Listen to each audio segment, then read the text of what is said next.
Good morning and welcome to the Capital Gang. I am Oscar Semoya Msoke, and this morning, as Moses Kaule of the morning show would say, we have a bevy of topics for discussion.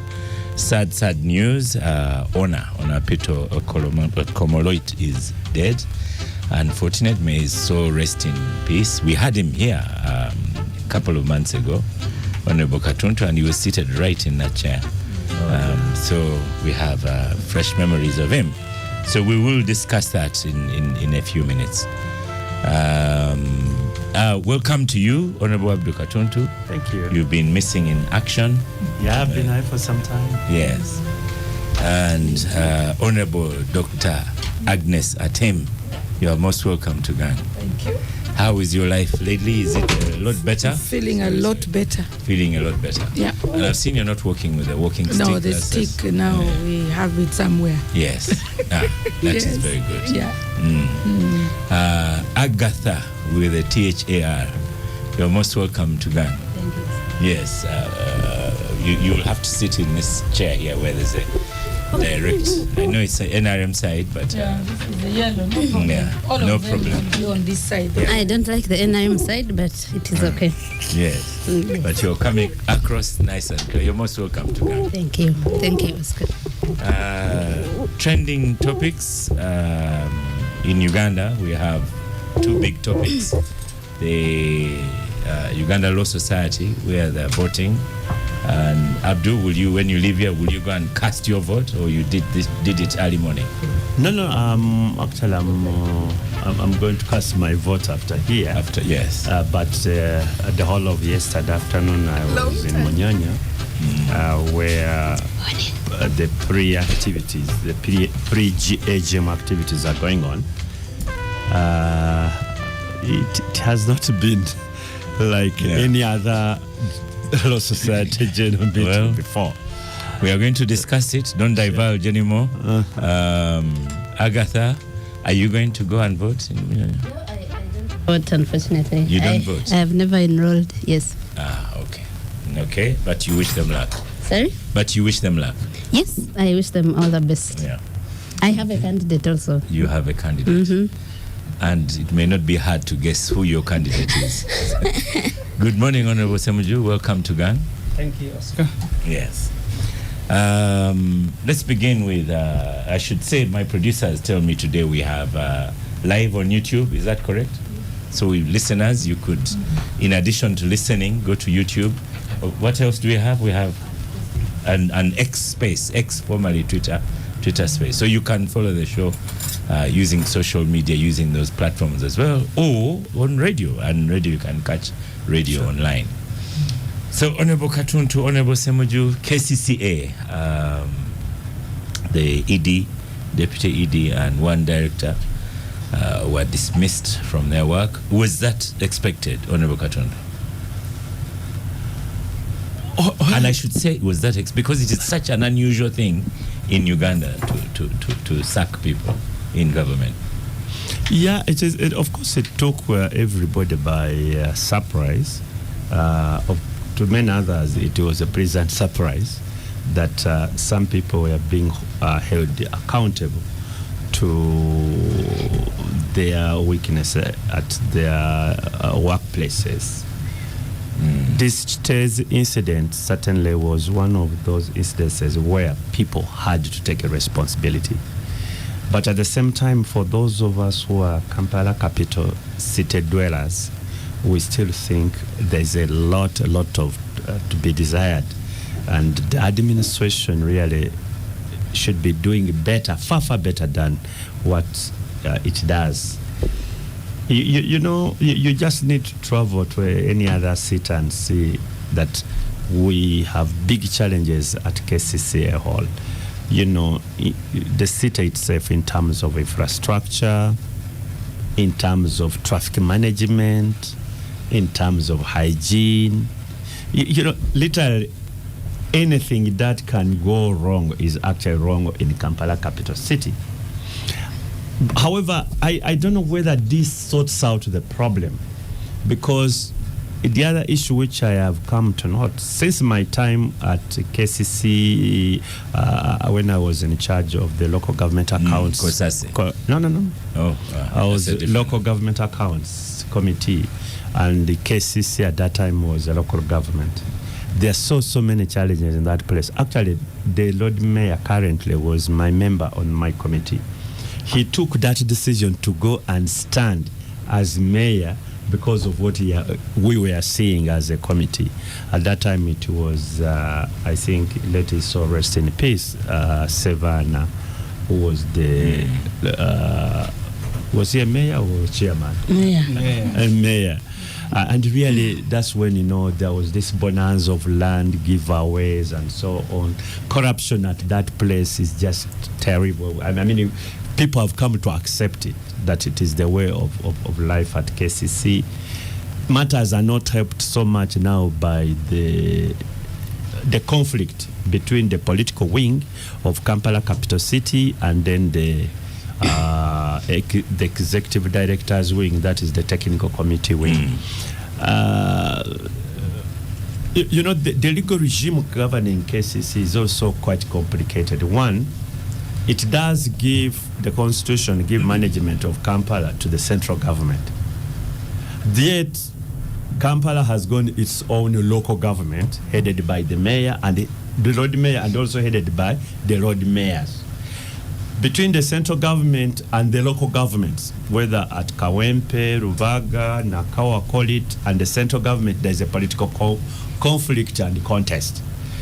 And when that contestation comes in, the central government uses the technical wing, together with a supervising minister who is of a central government. Right from the time of my friend, what's his name again? Frank Tumwebaze, there has been conflicts. So instead of them addressing the challenges of Kampala Capital City, they are busy trying to undo each other. The central government is trying to undo the Lukwago government and the local government is also trying to undo what the central government and the ministers are doing. And those quarrels, which are really petty, just the consequences of it is that there is no proper service delivery. But given the matter as it is, we also they don't have enough budget. At the time of Jennifer, I must say there was some good money to do one or two things, which she was able to get money. She was able to get money because of her relationship, I think, with the president, the central government, and so on. Chisaka was brought by central government. I don't know whether she has had the same support which Jennifer had, but from the budget we see, there's very, very little money, and this guy is always crying about money. And without money, I can't see how we can get the services we need. But even the little one which is there, it is not properly utilized. So, under those circumstances, do we need a new team at the helm? Yes, we do. Is it fresh breath? Yes. Whether that will translate into service delivery, we are yet to see. Another thing. But the biggest problem, Oscar, both central government, either the ministers in charge of Kampala, the president, and then the road mayor and his team, we need them. They should stop politicking. Because you can do politics without politicking, because those are two different things. Politicking really is just some politics. Okay. Actually, maybe I put it a little bit crudely. I'm not as crude. They should stop politics of demagoguery. Did you say you're going to simplify things? Is that what you said? Is that a legal term? They normally bring some Latin. Dr. Agnes Atim. Yes. You've had this discussion. Abdu and Semuju have been quiet about it, but we've had a discussion, particularly Moses Berahanga and I, and he was quick to blame Lord Mayor Lukwago, and I told him, no, this is a complete case of NRM, because you achieved what you wanted to make the Lord Mayor toothless. So it is in your docket as NRM. Will you first accept that one, and then we move on? Thank you so much. I don't think it's it's a yes or no situation.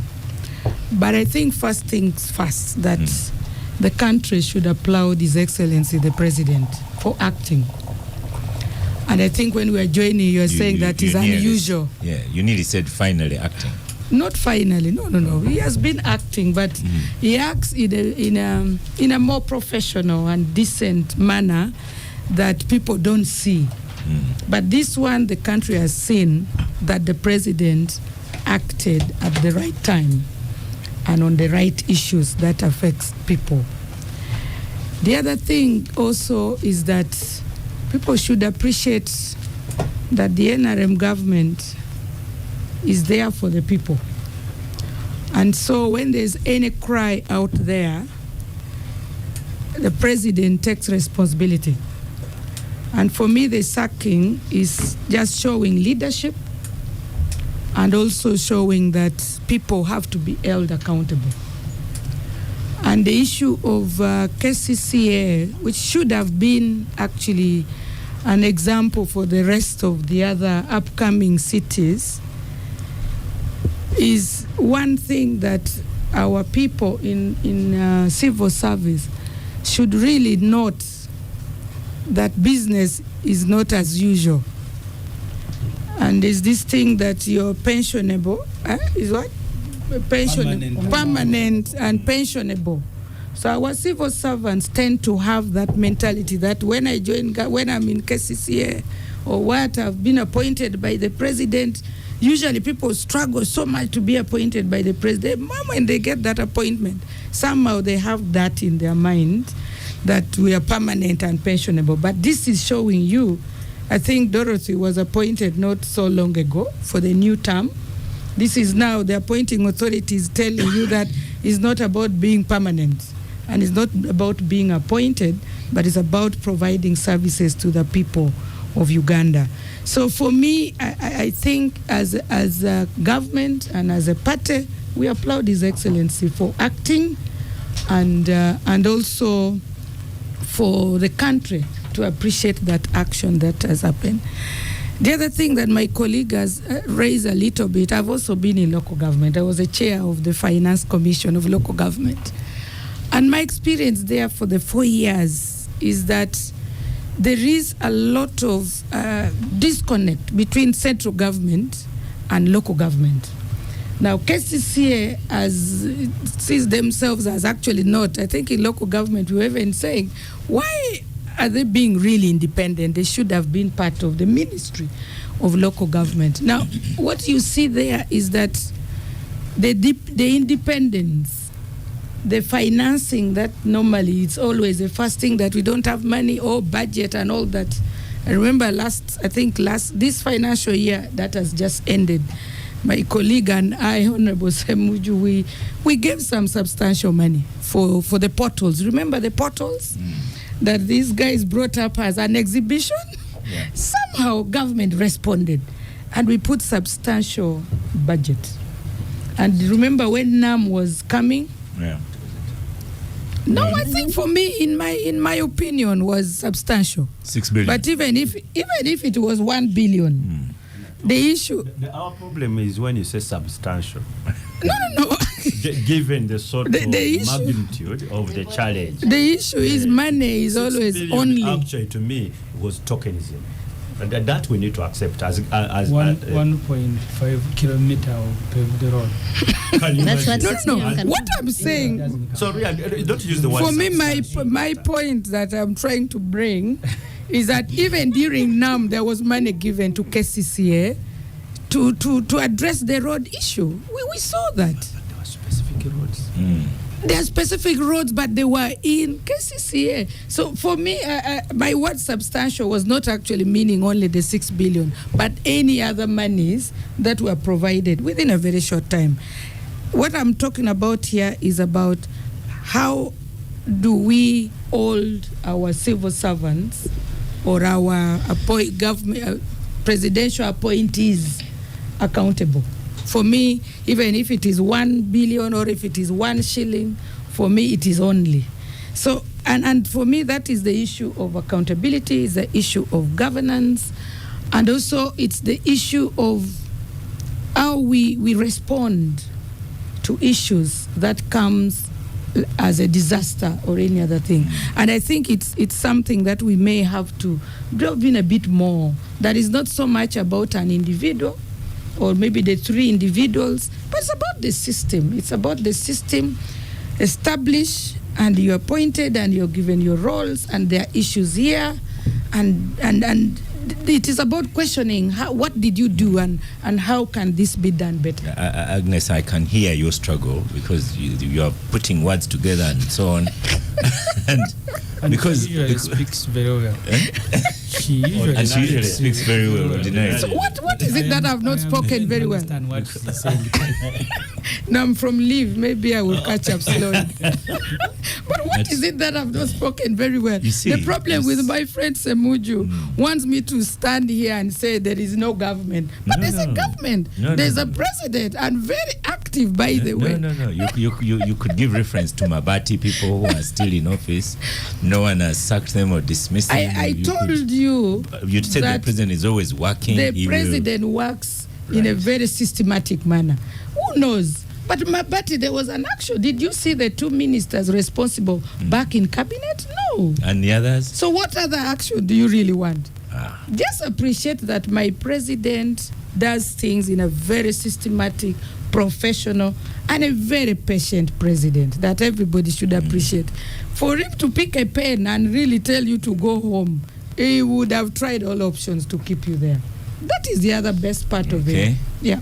Agnes, Agatha, I beg your pardon. You know, there's Agnes and Agatha all seated next to each other. All ages. Ages, yes, actually. So, Agatha, we had the show here a week after the disaster. Yes. And you penned a kind of analogy, a sad one, that people died via rubbish, and rubbish is still collecting. So, listening to Honorable Agnes here, I was also wondering what she is talking about when she says the president acted at the right time. After more than 100 people have died, that can't be the right time. And you know, people keep saying 30 people died. I have been saying we need to state it clearly that 30 that we talk about are the bodies that were recovered.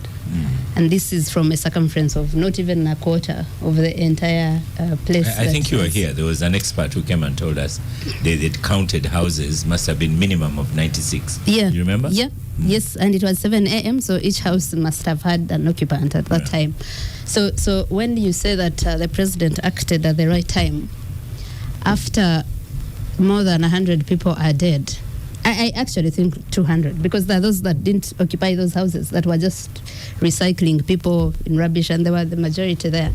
But also, and I want to comment about the sacking of Chisaka, who came to KCCA in 2020. We said here on that show that Chitezi reached its capacity in 2008. They added 6 acres of land to buy them 2 more years. So it reached completely its capacity in 2010. Now, when you fire someone who came in 2020, what are you doing with yourself as the appointing authority, as the person that gives out these budgets for doing this work, but also the people that were at the helm of KCCA before Chisaka? And I saw the Deputy ED Riembazis talking about the issue of money. There are so many reports I have read that said this is how much that was required for us to use rubbish to generate power, about 26 billion that was never given. This is money that was required to recycle and many other things that was never given. So I would like for us to see that the president the appointing authority, but other responsible authorities are showing us that this is what we get. We allocated resources to do this, and Chisaka and Luimbaza and Okello didn't do it. And I'm not saying I'm not happy. We had Nema here last week. Yes. And we put to him, should he have resigned? He said, no, why not? Why should I resign? We stopped licensing this site in, was it 2015? Something like that. Exactly. In 2015, Saka was not there. So there's so many people here that need to take responsibility for what happened to Chitezi. I'm not saying I'm not happy about them being fired, because they probably should have resigned on their own. Like if you see that Chitezi is about to kill people, the way we saw in the memorandum that circulated, that had been circulated in KCCA a month before, you should probably resign before that happens. So that you say, I have asked for resources to take this and this action and it has not been taken. I'm not going to be there to be responsible for this disaster, because it was a disaster in waiting. They all knew that. But I think that we have known, and that's why I disagree with Honorable Agnes here. President Museveni only takes action where it suits him, not where it is. Because like Oscar asked you, what has happened to people that stole iron sheets? What has happened to people that you said that during the pothole exhibition that a substantial amount of money has we still have potholes in Kampala, like 90%. There hasn't been any change. What has happened when we had the parliament exhibition, and also corruption was shown. So many times it's not that he's taking action because there's an outcry out there, like you said. No, there have been outcries all over in education, in the health sector, but he hasn't taken action. So this time we will eventually know why he took the actual reason he took this particular action. But yeah, I am glad. I'm glad some action has been taken. We kept asking on Twitter and said, no, we need more action. We need more action. We need more action from 2010. And action, even the president himself should also, there should be action against him as someone who was at the helm, where people made proposals of this is what can cure a disaster at Kitezi, what can forestall it, and he never took seriously. There was corruption all over, where people were asking for kickbacks. And these actions were never taken. Exactly. So we need much more than you just firing someone who came in 2020 for a problem that started 10 years earlier. Yes. Yeah. Honorable Semujo, on KCCA sackings. One, did you expect it? Two, are you satisfied that's enough? Or do you have a conspiracy theory behind it, like Agatha says, that there might be a little bit more that we don't know? First of all, the 3-year contract of Chisaka, from what I know, was not supposed to have been renewed. But because she's part of they call them fellowship of Museveni's wife, so they met there. And the president told her why he did not want to renew her contract. Chisaka, I am told, broke down. She started crying, and she said she was being failed by the supervisors. The president then told her, okay, first she introduced herself as the daughter of Dr. Buram, former MP. She is? Yeah. She's actually. And the president said, I didn't know you were even my daughter. Because Dr. Buram was an NRM MP, I think in the 7th parliament. I think either 6 or 7. No, actually, Dr. Buram was in the 7th parliament, but at that time there were no parties. No, the parties were there. I knew you were UPC even then. And Dr. Buram was UPC. No, he's one. So during the conversation, so the president gets to know that Chisaka is a daughter of a former Where did you NRM, get all this? of a former NRM MP, and said, I didn't know you are my daughter. She complained about the supervisors. Then the president said, don't mind about them. I'm going to renew your contract. You will now be supervised directly by Nachobe, head of public service. And subsequently, Nachobe has held 2 meetings at KCCA, including one where she invited everybody and said, tell me the problems of KCCA. They were not talking. Said, don't fear Chisaka, tell me even if she's here. Then she held another one. So that's how the contract is renewed, that she's part of a fellowship, a group that prays with the First Lady, and she has represented the First Lady, where First Lady was invited as a guest of honor at least 8 times since. So the contract is not renewed because Museveni is satisfied. with her performance, but it is renewed because she's my daughter, being a daughter of Dr. Buram, but she also got access through the fellowship. But there are already issues in the city for which Museveni was not comfortable renewing the contract. Having renewed the contract against those issues that they discussed, now it has happened. But you must also understand, Oscar. For a minute there, you sounded for the first time like you are on President Museveni's side. You must also understand that these public jobs, there is a lot of lobbying. People are brought there by different interests. Sure. Those interests will keep knocking at the door of Mr. Museveni. Please don't forget the contract of Semuju. It has ended, or it is about to come to an end. But Museveni also had his own issues. So he renews the contract, and then Chitez gives him an opportunity. That's where I come to the point that Agatha made. Museveni has not sacked Chisaka and Ruyimbazi and Dr. Okero because of Chitez. He has actually fired them because of those other issues that were stopping him from renewing the contract. In fact, Okero, I am told, wrote to the Chisaka saying that Chitez is about to kill people. So if it is Chitez, then you would not be sacking Okero. A man who told everybody that, you guys, this thing is about to kill people. In fact, that guy should have been, if it is Chitez, have been promoted. So the sacking has nothing to do with Chitez. It has everything else to do with the other issues, the politics of Museveni in the city, the contracts. KCCA has had a budget of about 410 billion the last about 2 financial years when Chisaka is at the helm. This year the budget has grown to about 800 billion because there is a component of World Bank and the Greater Kampala Metropolitan Infrastructure Project. That budget of KCCA of about 410 billion, about 150 billion salaries. Another about so and so is non-wage, fuel, vehicle, etc. The money that remains to do the actual work in Kampala should actually be money meant for a town like Chira, not for a city, a capital city of Uganda.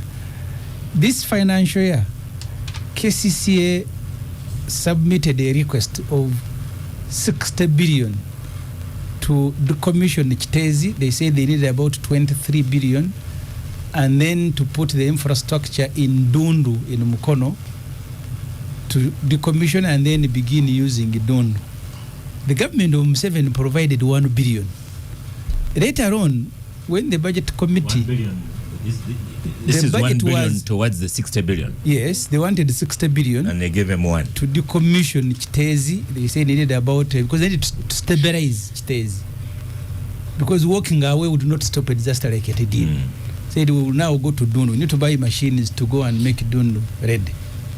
That money was not provided. Not decommissioning Chitezi itself needs money. Yeah, it needed 23. Yeah. Decommissioning needed 23 billion. The overall budget of making Dundu ready is over 100 billion, but they wanted to do it in phases. So the first phase required about 43 billion. All that money was not provided. The budget committee, and I'm a member of the committee, provided, removed money from what we consider the non-priorities, 10 billion, and gave it to KCCA to deal with the drainage. When Museveni came complaining against Parliament for changing his priorities in the budget, even that 10 billion he removed and gave it to Rocco, a company, private company that was struggling. So really, anyone who praises Museveni, you may like him, but the problem starts and ends with him. Mr. Museveni complained about flies in Kampala at the time Sevana was a mayor, more than 20 years ago. You remember the exchange between both of them. Sevana saying, actually, you are the one who's bringing rubbish from Ruachtura and dumping it in Kampala. I think in Museveni's mind, he concentrated more about collecting garbage from Kampala.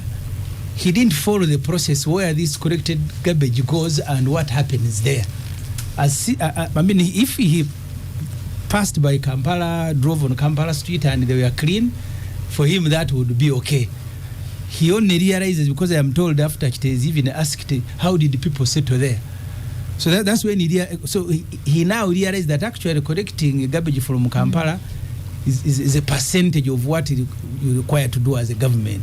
You may collect all of it and then go and dump and it kills people. I think now he will pay a little bit of attention. He knows it's not just collecting and driving and taking somewhere else.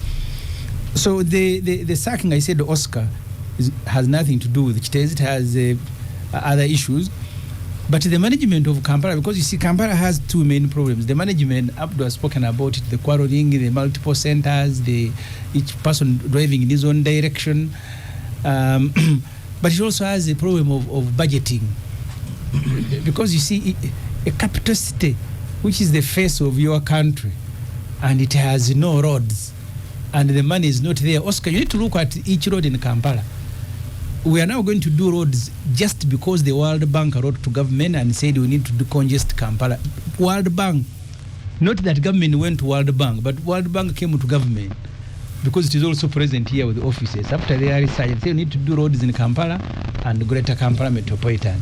The Japanese also came here and said we need to build for you bridges.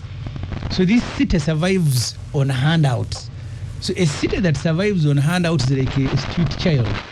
You may have lunch, you may not have. And that's how Museveni runs it. So you cannot so even if you employ there Muhoozi Kainerugaba or Janet Kataha or anyone, and the budget remains the same, you will have these problems and even more. Because now, okay, Kitezi, you have found people to blame. What about the problem? Who do you blame? Or also the Sakana team incompetent that they didn't do roads in Kampala. The trade order, the drainage, this city of formerly Indians, the sewage connection in Kampala is still, I think, as low as 15%. At one time it was 9%. I think National has added a few. So the sewage coverage remains at less than 20%. No infrastructure to increase it, no money to do it. All those things cannot be done by an executive director. And I would say when Jennifer came in, because Seven wanted to fight Lukwago and fail him, he made the money available. By that time, Jennifer had a budget of between 800 and 900 million, which reduced by more than a half under the subsequent directors, including Kisaka. And people need to read the budgets to understand how government works. You will have a budget and more than half of the budget will go for wages, it will go for vehicles, it will go. So when you are a director, you remain with nothing. In the last financial year, the KCCA had a budget of less than 10 billion to do roads and drainage in Kampala, 10 billion. And they are doing a kilometer at between 2.5 and 4.8, depending on some compensation. So if you give KCCA money to do 5 kilometers of road, according to Dr.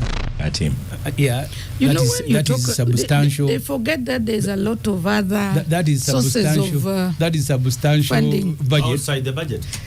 No. What you're talking about, 1 billion or 6 billion, that is government of Uganda contribution.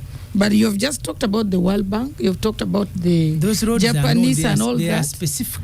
Yeah. So let's talk about our whole budget, not only the specific government of Uganda. It knows their sources but you know, of revenue. That these days, external whether it is funding. World Bank, whether it is Japan, they are all going to be part of the budget. That's why I said last year the budget was 400 billion. It is now 800 because of World Bank. So there is no longer money outside the budget. Once the money is brought, it's part of the budget. But just looking a little bit ahead, Abdul, so if you have a new regime, Semojo has pointed out the problems. If you have no money, nothing will happen. But if you have a new regime like now, what should they begin with? I think it was yesterday or the other day, I had people complaining on Entebbe Road that the stench of rubbish is overwhelming them as well. So the issue of rubbish has not gone away. The issue of money, Oscar. We always have a problem of money, there's no doubt. But even the little we have, how have we utilized it? Thank you. Even the little we have, how have we utilized it? But the issue of money, yes, we'll always have there is no city that gets enough money. You can't have that sort of this. But the biggest challenge we have, 60% of the country's revenue is generated in this city. In why the metropolitan. in the Raising metropolitan? You get it? Yeah. So why can't we? And you see, if we talk about Kampala city, really, we should be talking about metropolitan. All of us, in Chazang, people say you live in Kampala, but Yeah. you don't live in Kampala. Yeah. People think I live in Kampala, I don't live in Kampala, I'm in Wakiso. So we are talking about the greater Kampala metropolitan. So until we realize that we have to sort out the cow that gives the milk of this city, of this country, we are in trouble. So the issue of the budget should be addressed not today but yesterday. Yeah. We cannot afford to be running a city which is purely like a slum.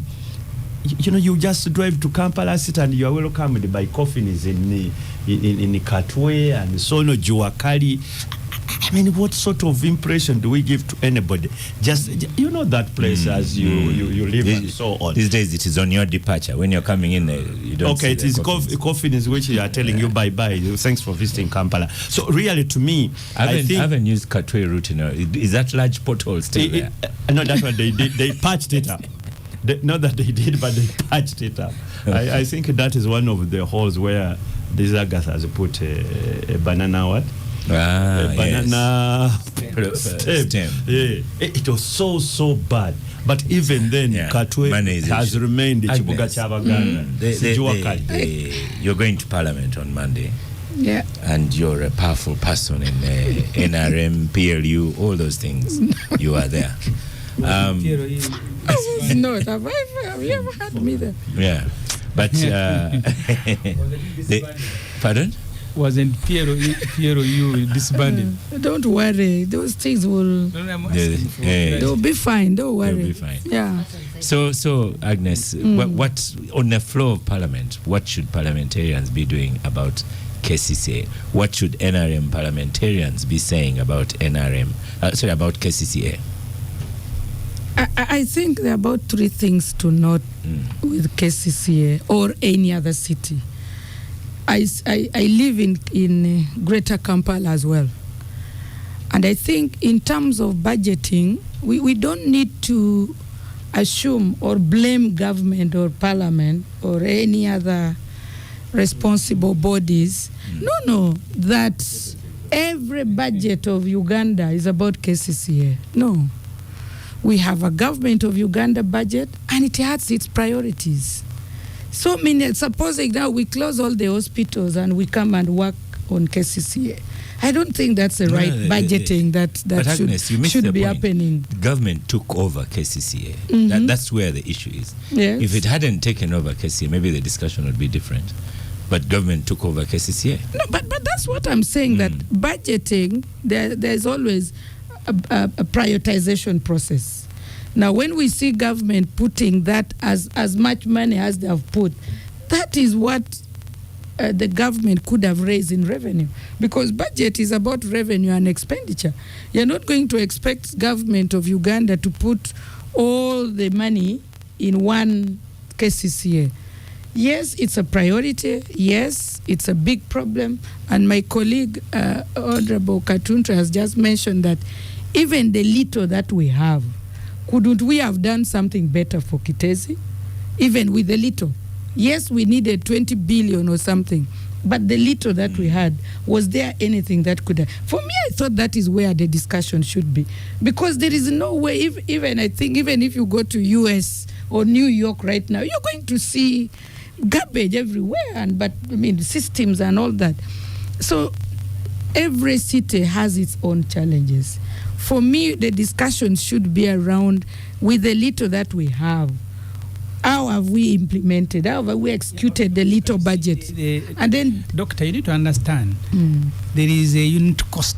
Let me give you an example that was... I hope you are bringing the issue of corruption when as well. I raised it in Parliament. For every child in a UPE school, government is giving 10,000 shilling a year. But in the schools run by the president, in Kanyareru and Gomba, he pays 700,000 per child. That is his calculated unit cost.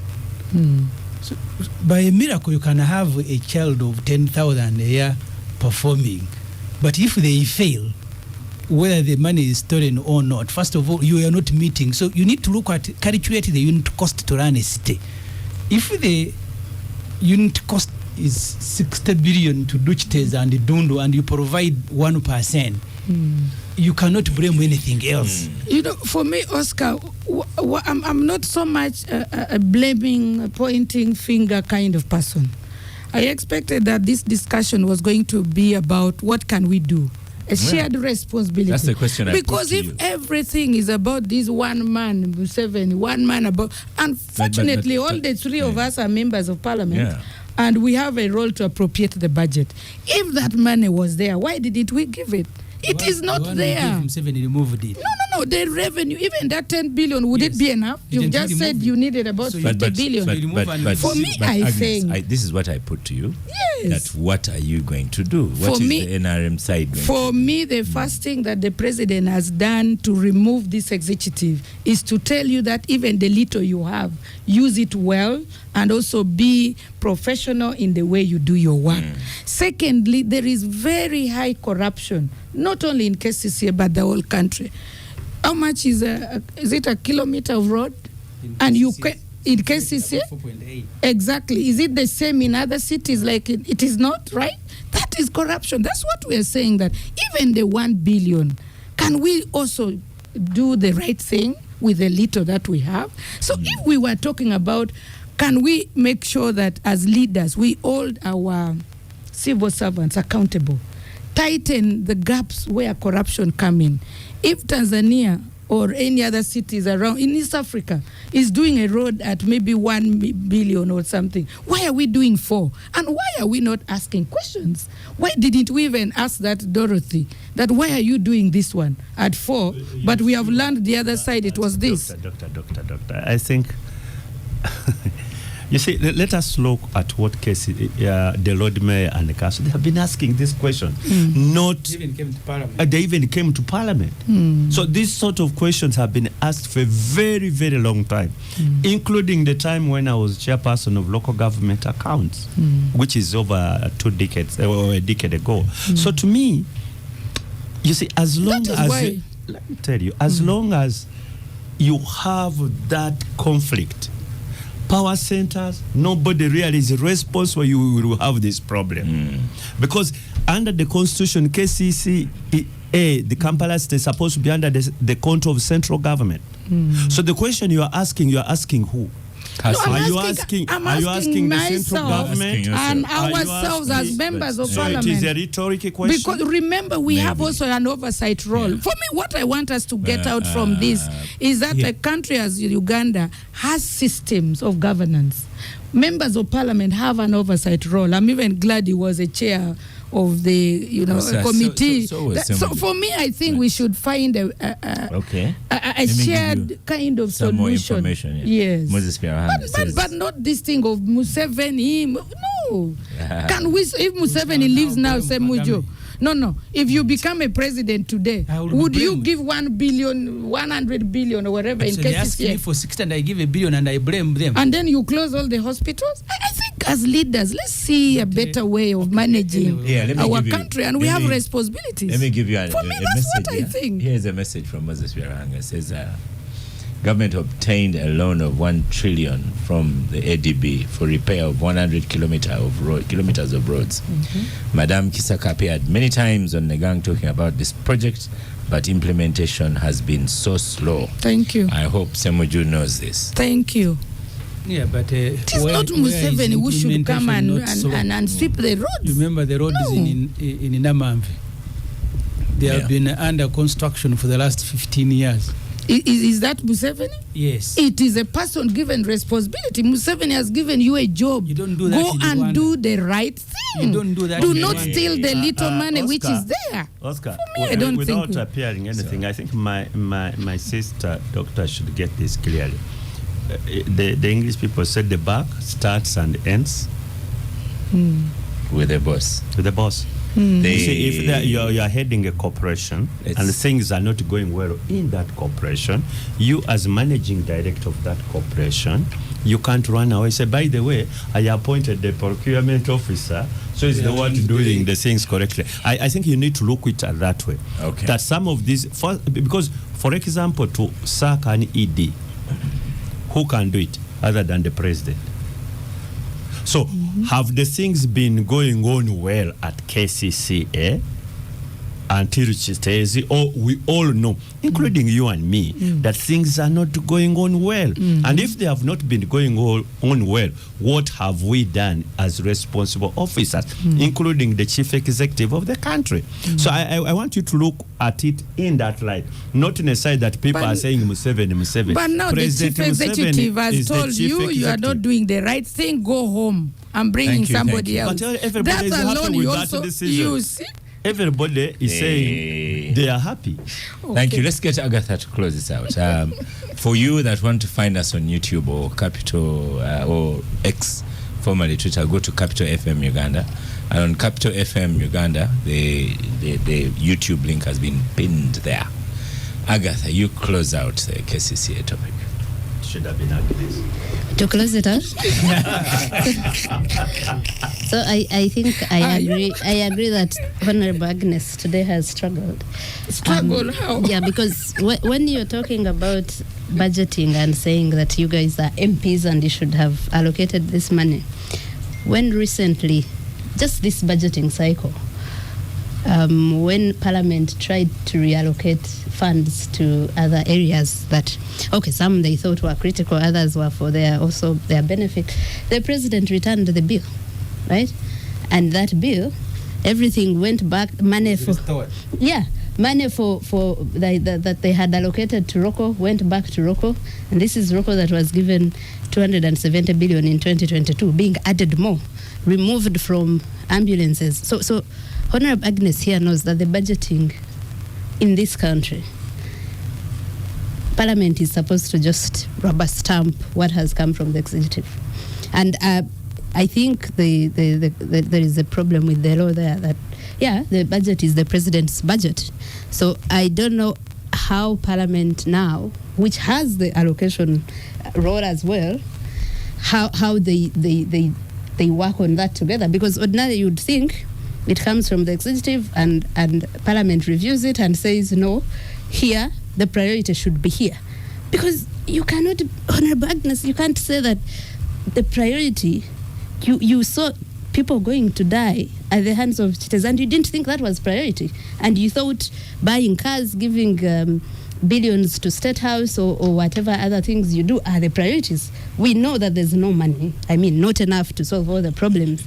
But we are saying human life should really be priority of this government. And when you're talking about you being members of Parliament, I'm glad you're a member of Parliament. You know that Parliament has no power to do many things, especially when the executive is involved. So I will again say that the firing of the current leadership, the previous leadership under whose stewardship the Chitezi tragedy happened is a good step. But I'll ask again, if we have known that Chitezi reached its capacity 14 years ago, who was there, who should take responsibility? How many times did KCCA request for the budget to resolve that problem and it wasn't given that budget? I knew about the 26 billion that was requested to generate power from the rubbish there and was not given. Honorable Samuju is now talking about where they requested for 60 billion and were given 1 billion. So when you're firing people, show us that these resources were allocated to resolve this issue, but they were not used or the implementation was not there. Okay, thank you very much. We stop for a break, and after the break, we go to the lawyers. Welcome back from the break. This is the Capital Gang, and now we move to the Uganda Law Society elections. The election is going to happen today. I think they've started already. Agatha, you're the closest to Gen Z people on the show. Was this expected that you'd have Isaac Semakade shaking and banging tables?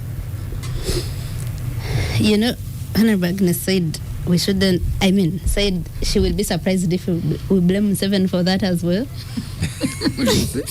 I blame Museveni for that. Because you blame. Yes. Museveni also. You know, like how Ugandans keep saying Museveni at Fuzebubi.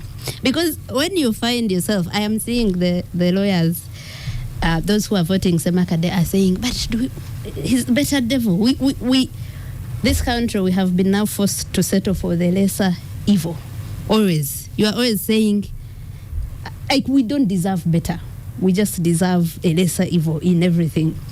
And I think it's really a governance issue still that gets to that level. And like the Uganda Law Society, someone wrote an article, a friend of mine, Andrew Karamaji, where he said that the Uganda Law Society has been on life support for long. That we can hardly remember when it was, vibrant. And that's true, because I don't remember any ULS election that people were interested in. Me, personally, I really have always seen it's ULS, it's the lawyers and their pomp and whatever. Like, at the end of the day, there's nothing much ULS is adding or removing from our lives as ordinary Ugandans. But now this comes and you have Semakade. And I think Semakade, everyone calls him rule of law champion, or that's what he has self-proclaimed. But I think he does everything that is contrary to that, to rule of law itself. He shouts down people. He doesn't hear any divergent view.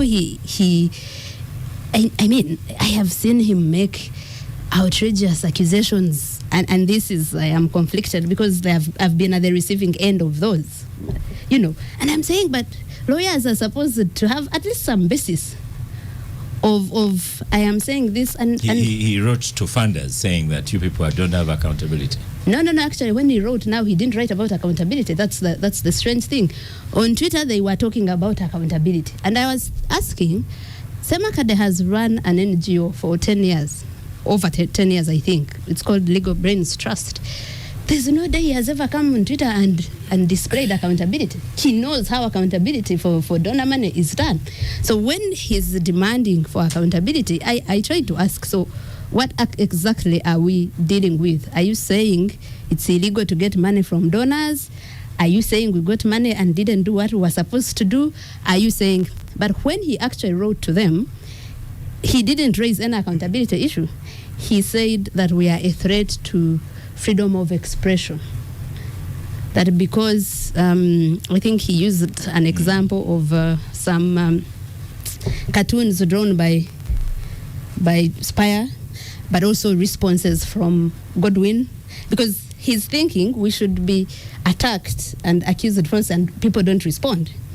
And said that we had, unleashed a mob. But I don't want to talk about how he has affected me as a person.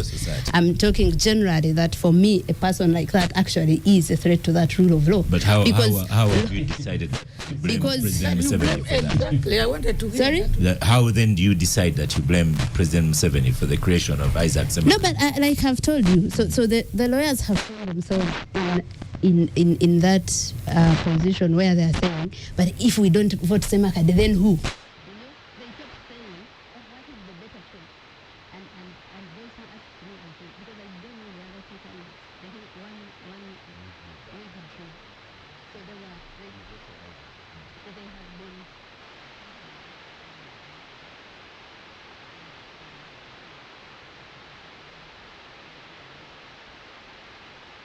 who are not radical, but he has energized the campaign. He has got all of us to follow. I think the lawyers and the public had given up on Law Society, because I don't remember the last election and how they went. But to his credit, Semakade has made this very eventful that it is even being discussed. I think this is the first time in many years that we are discussing Law Society, not even once, but twice on Capital Gang. So Semakade... We may even discuss next week, depending on what one. So his biggest contribution is that he has gotten the people now. Yeah. He has gotten the people now interested in Law Society if again. If Katuntu had won, we would not discuss next week. I have. But if Semakade wins, we discuss. I have friends who are lawyers who had also given up, but this morning they were telling me we are going to Munyonyo. So I give him credit that he has made the Law Society relevant again, but I don't think he would be compared to my friend who I work with, Philip Karugava, has just finished the voting Semakade, and you know he likes humor. He says they've even asked us to vote using the middle finger. Do they know the meaning of that? So if Semakade wins, trouble. No, not necessarily trouble. If he wins, he deserves it because he has made all of us interested non-lawyers and maybe some lawyers once again in Law Society. Abdul, you are going back to vote. Yes. And Semakade, it is true, has brought turmoil. Not turmoil. Should I say turbulence? He has made the thing eventful. It's more than humor. But before I ask you the role of Law Society, somebody try to say something about it. What do you think? How is this conference going to end? What do you call it? Say what is it? A conference, a seminar, a convention? AGM. How do you see it ending? I don't want to see how it will end. I'm not going to say that. But let me say this. Let me set my own question. Are you Museveni? Yes, these people love Museveni. For purposes of this. Oscar, these people, I am very sure they all vote for my president. They love my president so much. Uganda Law Society is a statutory institution. Thank you. Yeah. Meaning it was set up by an act of parliament. And I would like you to give me one second to read to you the objectives for which Parliament set up the Uganda Law Society. The first one is to maintain and improve the standards of conduct and learning of the legal profession in Uganda. 2, to facilitate the acquisition of legal knowledge by members of the legal profession and others. 3, to represent, protect, and assist members of the legal profession in Uganda as regards conditions of practice or otherwise. 4, to protect and assist the public in Uganda in all matters touching or incidental to the rule of law. To assist the government and the courts in all matters affecting legislation and administration and practice of law in Uganda. The other ones are really internal objectives and so on. So basically, those are the functions of the Uganda Law Society. For anybody who is aspiring to be a president, the membership of Law Society should be looking at the objective. Can this person lead this society to achieve these objectives? That is me as a voter, and that's what I'll have in mind as I cast my vote. And I imagine that should be any reasonable lawyer, that should be the basis. Maybe it is us non-voters who are making the noise. No, actually not. Yesterday, I'd been away for 3 weeks. So when I came, this whole thing was over. And I usually attend the Saturday meeting. I don't attend the pre-annual general meeting. But because of what has been going on, what Ibrahim is talking about, I had to go and say, what is this going on? And the whole of yesterday afternoon, I was in that place. First of all, I've never seen it, the excitement, enthusiasm, like I saw yesterday. I've never seen the numbers because, there are those who are outside the hall, but those who are inside the hall are lawyers. And those numbers, we've never seen them before. Oh, usually you have those outside the hall. No. Those are following what's going on. You can mobilize anybody to come and be there outside. Facilitators and so on. But inside the hall is for members and so on. Yeah. That hall was full, over 1,000 people. But I'm telling you today, it has always been around 400, 500, 600. This is the voter turnout. Yes, now I can see more than 2,000 people voting, or over 1,500 people voting. There's a lot of excitement. And the excitement is, one, they are the pro-Semakade and the pro-anti-Semakade. So everybody has been mobilized. And what I have seen, which is quite unfortunate for the society, the Law Society, is us against them. So we've now seized what cease to have what we used to have, that okay, this one will promote this and so on. It is us as against them, and whoever wins has a very enormous task of bringing them uniting together back the lawyers, because it is actually polarized. I don't see some other The younger people, uniting. the younger people, I must say here, have been mobilized. The upcountry people have been mobilized, and there is this, that the older ones and those who are doing well are this, and then you have what the wretched of the earth. They also now coalescing somewhere. So, and Oscar, maybe, and Ibrahim has just talked about this. I was looking at the list, the profile of people who used to be presidents of Rosal. You get Naftali Akenadogo, one of the most celebrated lawyers this country will ever produce. You get about Godfrey Vinaisa, one of the most celebrated lawyers this country will ever produce. You get about Joseph Mulenga, one of the most celebrated lawyers this country will produce. Kaleganjuba, the same. Professor Edward Sempewa, the same. Justice Remy Kasule, the same. Justice Solome Balungi Bosa, the same. You know, when you talk about people like even John Mary Mujisha, the same. When you talk about Harriet Diana Musoke, quite, she may not be as this, but she's also high up there. And let me stop there. The others are my friends. People need to know that the names you have read were names before Museveni. So I don't that argument. So that in my view showed the profile of what Uganda Law Society is, and maybe what should be. Over years, the considerations have sort of changed. And don't think, okay, this one is really high profile, but even the years down, it is more or less a little bit of not as high profile as it is now. But how do you divorce what is going on in the ULC from the border politics of this country? How do you do it? Exactly. Where is it? What is a body politics? I mean, let me tell you, I am going to pick. If you ask me, let me give it to you. Where I sit, I know when I sat. These people love Doctor, my president. No, it has nothing to do with the president. I'm not talking about him. Where I sit, for example, I sat there in 201. And I know the membership of that house. And I know the membership of the house today. They are worlds apart. I can tell you. And I don't want anybody to imagine that what is going on in law society is different from what is going on in the entire body politics, including the institution I work for. Parliament. You get the first topic today was rubbish. And rubbish has taken people away, and rubbish is still not going away. How can you have a utopia in ULS now? What do you mean by utopia? How can you have the ideal world in the Uganda Law Society when, I mean, these are the arguments they are bringing. Oscar, there are things, for example, you're asking the wrong person. There are things I do, but I don't do it because people are doing this. I do it them because I believe in them. And that's what people should be doing.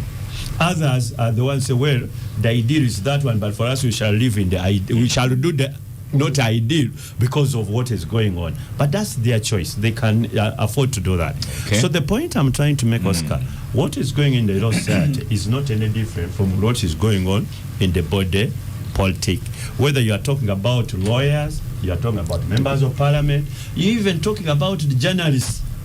I also know when journalists were journalists, the media was the media. You would get editors, an editor in a newspaper, and you have the editors of today. Samuju is about to say before. Before Museveni. Even the media of yesterday. He will not say that because he was there after Museveni. Oscar, even the media of yesterday is not necessarily the media of But Oscar today. is trying. The gang is still okay, no problem. Yeah, so that's why it still stands out as the gang is still fine. Yes. So to me, that is what is going on in Munyonyo. Unfortunately for the society, it may it may be a turbulent society after today. But I would like to pray for whoever wins these elections. I think let the people come in and first of all we need to accept. But will people accept even the results? Oh, it is going to be the usual thing. This has happened, blah, blah, blah. Or will the people accept the result? After the people have accepted, are they willing to work with the one who would have been elected to see that the issues that made the society get divided are addressed? Because it's quite crucial. Even if you may not like Semakade, not that I like him, but are there issues which have to be addressed? Are we going to hide our head under the sun, say, well, everything is okay? And then Semakade with his style, is it possible really to achieve the objectives of the law society with the Semakade at the helm without him changing his style? So he has to change the style if he wins. If Isaac Atkunda wins, he must find a way of addressing the issues of the law society. But it's part of Uganda today. Well, Dr. Agnes Hatim, the Timothy Kalegia writes here on X, formerly Twitter, Isaac Semakade, the Morgan Freeman lookalike with unruly hair and combat boots, is the most radical candidate in a 68-year history of the Uganda Law Society. Even if he loses the vote, he will become the best-known lawyer in Uganda. The best to the known lawyer in Uganda. To the public, the true ULS president. So, do you wish them well? I like. You wish us well. Of course, I wish you well, and especially the voting. All over, we are politicians, and we know that the results of election is not that you desire. So I think for the lawyers, we wish you the best. We wish you the best, and we hope that the results will be accepted, as my colleague has said. But aside from that, you remember during the break, we were talking about what to expect and all these kind of things. For me, I grew up knowing that law, being a lawyer, law was really one of these very decent kind of thing. They're very careful with their words. Very careful with their words, their suits they put on, But the presentation at the moment seems to be changing. But I really want to think that I want to think that institutions evolve, humanity evolves, everything evolves. But when my friend Samuji is still saying it is Museveni, it is the institutions and all these kind of things, that is where we really tend to miss the point. But I think we need to appreciate that, yes, we are going to have very many more. I don't know how to pronounce the other name. Isaac, right? Yes. Semakade. Yes, the Semakade. Exactly. So the very many more Semakades will still come.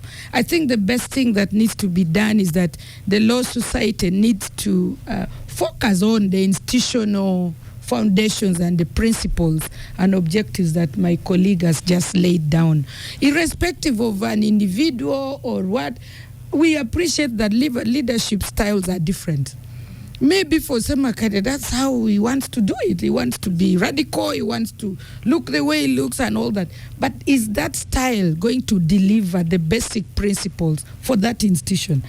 And these lawyers are not people that you are going to tell them what to do. They actually know the right things. People who can go to court and argue even something ordinarily it is actually this person who did it, but they will do. Exactly. People who ask questions that were you there, yet somebody was caught with a panga cutting someone. He will even refuse that panga was not it is not a panga. Yes. And maybe even somebody else who dropped it there. Now these are land people, they call themselves land friends. So I wish them well. I hope that they will be land enough to do the land things. Yeah. For me, that is my comment. But my friend Muju wants to bring my president in everything. My president is not there. The issues of the book. Is the one who brings himself in everything. No, you see. Oscar, I told because if he didn't, we would be speaking about other people. Actually, the next NRM president in Chira is going to be Semuju. because he loves NRM. He loves the president so much that he should be involved in everything. I love him. I want him to Thank retire you. peacefully. We stop for a quick break, Okay. and after the break, we will move on. Welcome back from the break. We're just two more topics for discussion. The people have wondered, how can I have a topic called Abdu Katuntu on the order list? And you know, we have three members of parliament in the studio, so I put him on the order list. So, Abdu, in your absence, caucus was attended. Dr. Agnes Hatim conveniently missed, because she would have given the evidence then. Sick leave, yeah. And Lydia, a senior member of SEC, came on gang the next day and congratulated you on having been announced as a new member of NRM, introduced by the president himself on that Friday, or is it Thursday evening, and having removed the poisonous aspect of the mushroom from you, because previously I'd called you a poisonous mushroom. He said this mushroom is no longer poisonous, and you and a certain other gentleman had joined the party, Mapinduzi. So that's where we have been. I've missed a lot. So you have missed a lot. Really You did not know that Abdu had joined? I've missed.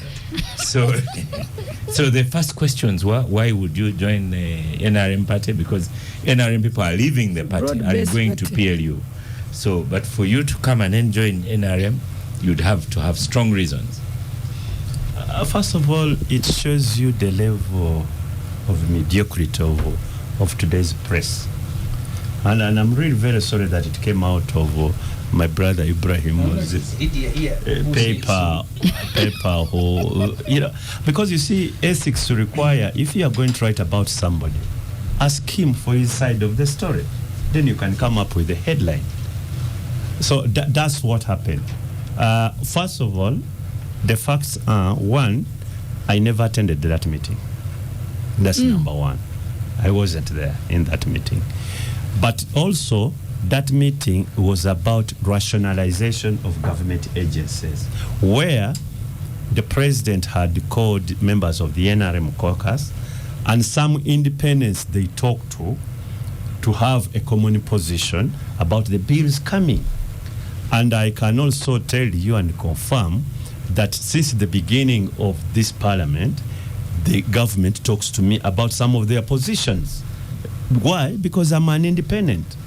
And they request me to speak for their position, or sometimes to vote for them, which I do. Because I am purely an independent member of parliament.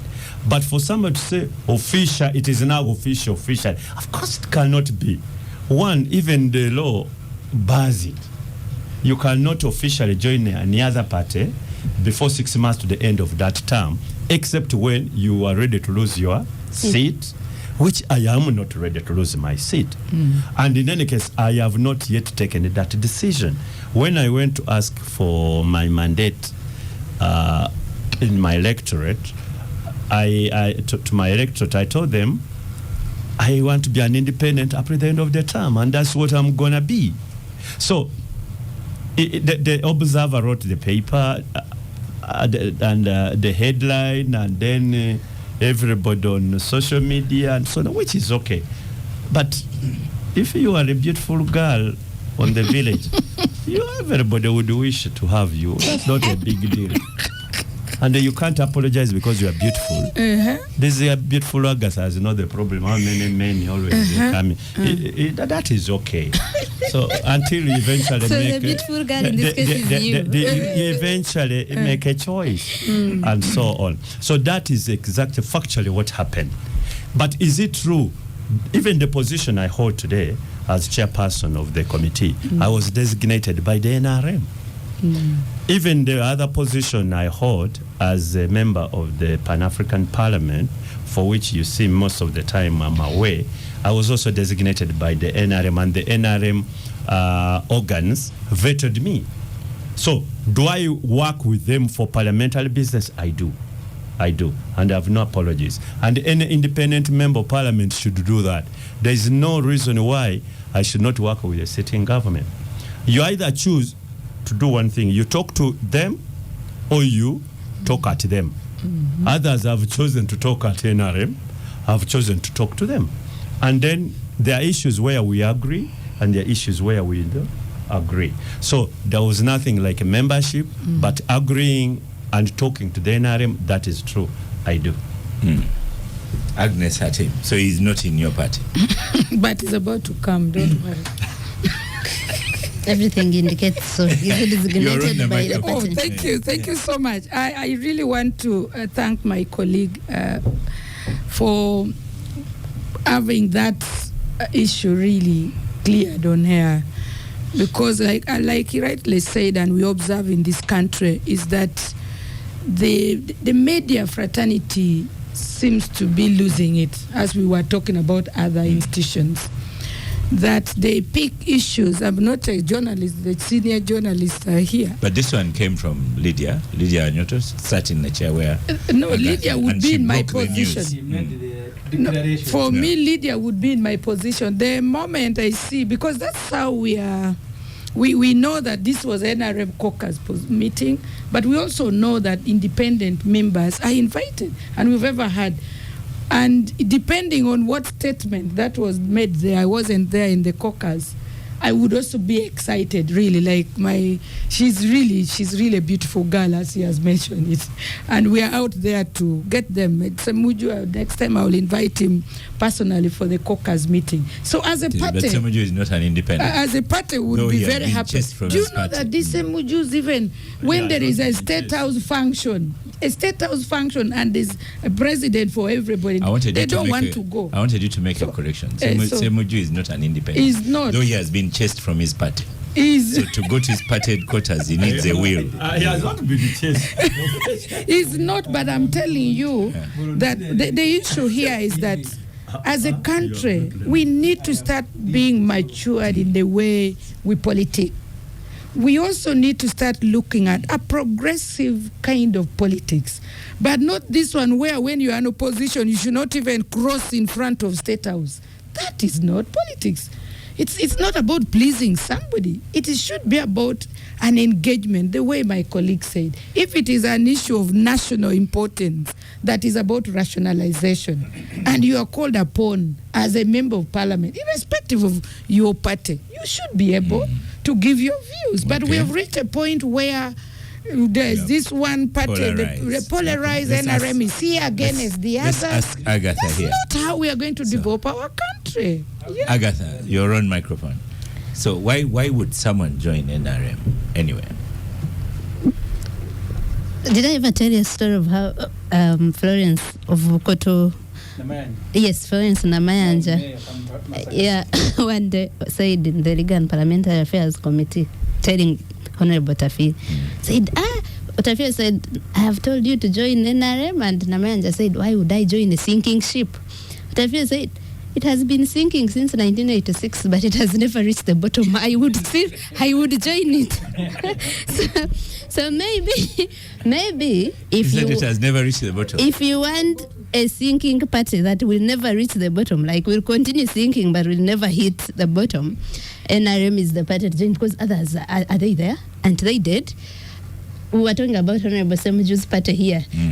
Someone said they chased him. He said he's voluntarily leaving, but no, they chased him. That is voluntarily leaving, because even him, he doesn't want to lose his seat, just like you said. Yes, you missed the news. He was instructed, if he goes to Najana Nkumi, he'd better go with the will ready, because there's no survival. Thankfully for Honorable Semuju, the Sech Kubo case set a precedent that even if they chase you, you are not losing your seat in Parliament. So but what I'm saying is, where are the other parties? UPC, FDC. So probably Honorable Abdu, if he's joining NRM, he's joining the party that continues sinking but will never reach, hit the bottom for 40 years now. I don't know if it will remain the same after when President Museveni is no longer here, but at the end of the day, from what Honorable Abdu said, and he knows what the lawyers call what's the word? So there's been corroboration about his crossing. He said he's designated by NRM to lead the Rules and Disciplines Committee, right? Yeah, so for everyone, for all intents and purposes, he and and Honorable Mapenduzi are working with NRM. And no one is saying there's anything wrong with it. We are just saying that that's how it looks for people who are sitting on this side, because we know how NRM designates chairpersons of that committee, and many times it's loyalty based, it's rewards based. So when that you is not true. Or there's a fishing that one somewhere. is not true. That's an assumption. Okay. We apply for those positions. But it's even when you apply. So applying terms of means reference you of loyalty. So does applying mean you automatically get it? You see now, You see, but that's exactly what I am saying. But the party looks we have seen that that's how there is no committee which is led on the basis of competence. Really? When you look at them, okay. For Abd, I'm not going to say. Abd you is not talking for competent. our We are not talking institutions. about Actually you. overqualified. But We're talking for But our I don't think that was institutions. But the It's not arrogance. true. Usually, By the way, in that parliament, But they are guys, very professional but people. guys, so let's look at people who had like the health committee, But for let's example, remove that. infrastructure We call it committee. what is fine. You think Dr. Ayume is not Dr. Ayume is not the chair of the health committee. But he They was. removed him. No, They they removed do. him. I think Who can is we the current educate chair of the health committee? Can we What do you educate mean Yeah. educate her? I know that he's You no are not longer a the- member he's of no longer the- parliament. Oh my God. Parliament runs. But I mean, Parliament runs Agatha, listen to. in a more No, but Just listen parliament. to her. You are coming. There is a sector committee where a member has to run it after every 1 year. So, but you may leaving does not mean that there was something or what. That he was. He had to, his Then- time was finished. Yes, then we have sessional. But- 2 years, and then there's a sessional committee where you sit there for 2.5 years. that wasn't the So issue. a The issue was that woman they leaving, wanted to say that Ayume somebody else is coming. competent, and I was saying he's no longer the chair. That's where the issue But is. who told so you the new when one you is are not competent? telling me, no, but Honorable Samiju here agreed with me. Let's look at technical committees. Let's look at who heads the budget committee, the finance committee. Even the ministers. Yeah. So for me, and I'm not saying there's anything wrong with that, where I For you, your opinion is these What is the- positions are given Based because on of- loyalty. on patronage. Yep, exactly. Okay. That's what it has always Honorable been. Semuju. Is that true? That's you know she has given an It is opinion. not true. And Abdul knows how to defend. You see, from what Abdul opinions has of said, others. I would do the story that the Observer did from Abdul's account. The only area where I agree with him, if they didn't speak to him, because in journalism you speak to people when you are writing about them. But if the NRM confides in you, they appoint you, they consult you, because in the last parliament, Amama Mbabazi had introduced as Secretary General of NRM the something, I've forgotten the name, writing memorandum of understanding. People they will work with, you first sign memorandum of understanding. From the explanation of NRM, they said they signed the memorandum of understanding with Honorable Mapenduzi. Yes. They did not sign with Honorable Abdu Katondu. But for me, knowing what NRM is, And they did not sign because Mao refused the no, MOU with Mao. knowing NRM, Mao signed. knowing NRM, it means the same thing, because I don't think Abdu works with NRM. Abdu, the president consults him, and it is the president who made the announcement that Abdu is no longer a bad mushroom. He's now a good one. He has joined us. He has joined us. that was the announcement. Yeah. That was the announcement of the president. I think his relationship or the working is not with NRM, because after all, NRM does not exist. So he's consulted by the president, who is the NRM. Because you see, Abdu, you will forgive us. From the bad mushroom, the one who Museveni did everything to ensure you don't come to parliament, deploying military people to beat up everybody in UDD, shooting in the air, shooting people, deploying ISO. to one that now you can work together. So that transformation, anyone is bound to make the same conclusion that the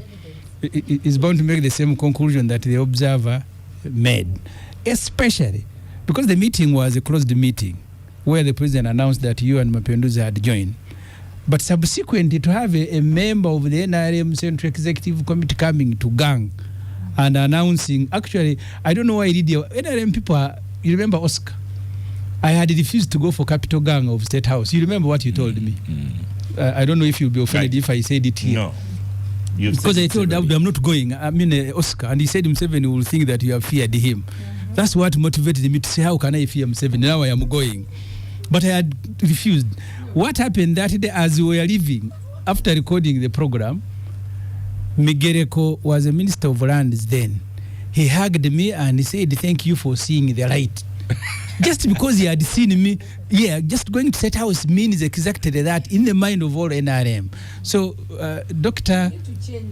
Apia, you must understand, yes, we need to change it. In Tanzania, the opposition goes to State House to meet the president. In Kenya, they do the same thing. What you need to struggle to change is the Museveni State House, which became a clearing house. People go to State House to line up for jobs, for money, for what? And that's why I told Oscar, I am telling you, but I told you the mindset of his minister. As soon as we finish the show and we are walking out of State House, the man hugs me and he said, thank you, my brother, for seeing the light. It's a perception. Yes, even the ministers know. And that's why you hear NRM MPs say, but don't you go to State House at night? Because if going to State House is okay, why do they think going there at night? Why should it be at night? But Abdu, the 1 minute on we close, and because I want us to talk about honor. Any takings from discussion at the table? Well, nothing. I think what Agatha and Ibrahim are talking about is perception. And I don't have any problem. To me, I'm not so much bothered about perception, because perception is what people judge you. I'm concerned about what I am, what the authentic me. So, but for a member of parliament of my stature, my experience over 2.5 decades in the parliament, and I don't talk to a sitting head of state, how?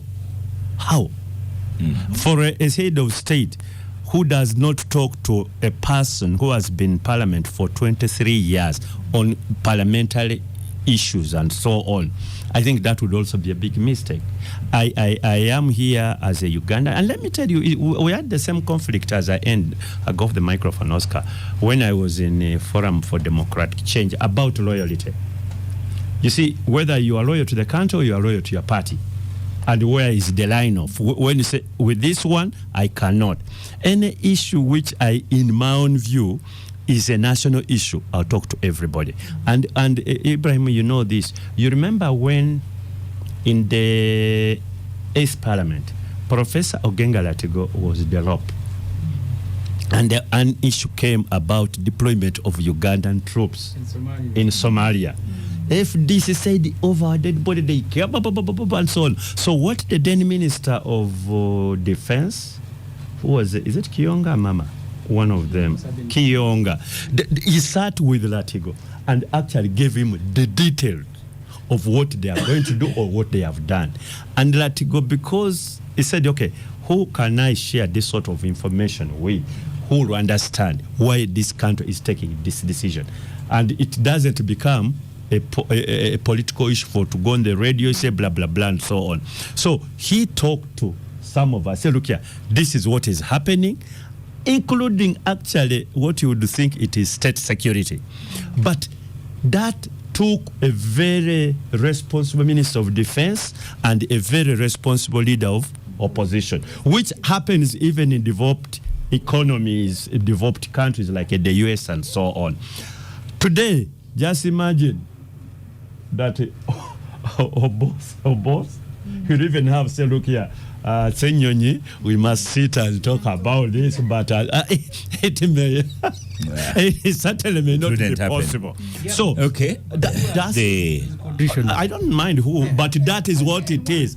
And that makes the difference between leaders and politicians. So the choice is actually thank you. any politician, any leader to make. And I make mine. Star Cafe, thank you. Dr. Atim Ape, I don't know if you've had some Star Cafe material. Here on Gang, you don't have to carry your chapati, you can eat anything. So, Honorable Semuju, you start eulogizing. He had, I think you were here when Honor Yes. came. And you know, he was that kind of man. He tried to find me, couldn't.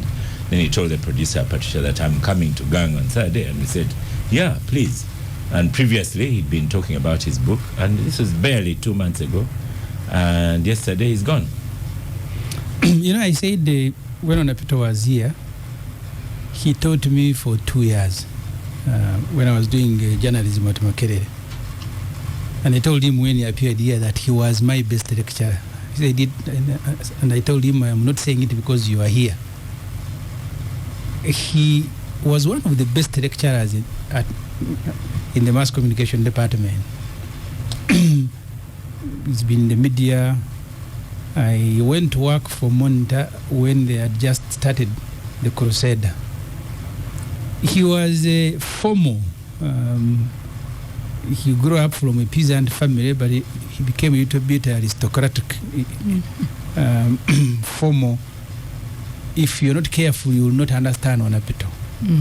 But we liked him as a lecturer. He meant business. He did not victimize anyone. And it was always a pleasure listening to him. He was well read, knowledgeable. I actually didn't know that he had been hospitalized until the Honorable Segona called me and he said, your lecturer is dead, because I was with Segona at the university. So I don't want to say the media has missed him because he has since left. Because he left us in Makerere towards the end of our course, 1998, I think. That's when he went to stand for a by-election in Amuri and become an MP. He was also, by the way, my supervisor for my dissertation. So I had worked with him for academic purposes very closely. And he's very critical. He was a very critical person. I was actually surprised that he went to work as a press secretary from 7. That is one of the things that shocked me about him, because the Onapito that I know, not someone who will be a praise singer, someone who will tell you his professional mind, to go and work in an environment like a state house. I was shocked. In Parliament, I think the most memorable thing about him was that, was it a motion, Abdu, or yes, for a private member's bill with the General Muntu to say President should appoint ministers outside Parliament. Ministers should not be. Ministers should not be MPs because they tend, this whole saga of Mabati. Many of the ministers were taking Mabati for election purposes. Except I think only Kitutu is one I heard that either his brother or someone was selling them, but the others. But what about Lugorobi, who used it? Lugorobi was just hopeless, but Lugorobi was just hopeless. But majority went to roof churches, they went to schools, and so on and so forth. So in the view of Onapito and General Muntu was that when you have a minister who is also constantly campaigning and seeking to retain a constituency, they get compromised. And many other things people may not know, whether it is a road, whether it is a relief. They tend to start with their constituencies even when they are not meant to be beneficiaries. So that is one of his memorable contributions in the Parliament. He was not aggressive, but knowledgeable, and sometimes. So we will miss him. I've worked with him. He taught me. And his death, I only learned that actually he has had issues for about 2 months. In fact, maybe when he left Capital Ghana, that's when those issues started. So I joined colleagues and family to mourn him. Abdul? You see, Ekolomwet was such a wonderful guy. I've known him for many, many years. When they were about to leave the Monitor, they were young people. together with the one senior person, I don't remember the name, but they started consulting some of us because they didn't have money to hire senior lawyers to establish the Crusade. I think it was called Crusader newspaper. And I'm one of them they consulted. He was my junior at university, of course, but there is a certain lady who comes from my place. We belong to the same clan, and is the one they moved with. So they were younger people. I think that's the first group of very young people who came up to do an independent print media. These people of the Monitor, when they left the Weekly Topic, they were quite senior, many of them. But these ones were really, really very young people when they came together and they said, look here, we need now something to do business, but professional. Unfortunately, the paper didn't last long and so on. But you know, a very, very enlightened guy, he would read, he look at all the stories and Apito would write and so on, well thought out stories and so on. I think he's one of the finest journalists this country will ever produce. Unfortunately, it was a short spell because thereafter he diverted in so many things. But even when he joined the corporate world, he really succeeded, I think, up to almost director level. And then he started, by the time he passed on, he was chairing a number of boards, almost 3 or so boards. So there's a lot to write about on Apito. Good enough. Before he died, he wrote his story. A book, yeah. So you will not take any. If you want to really to know more about him, read that book.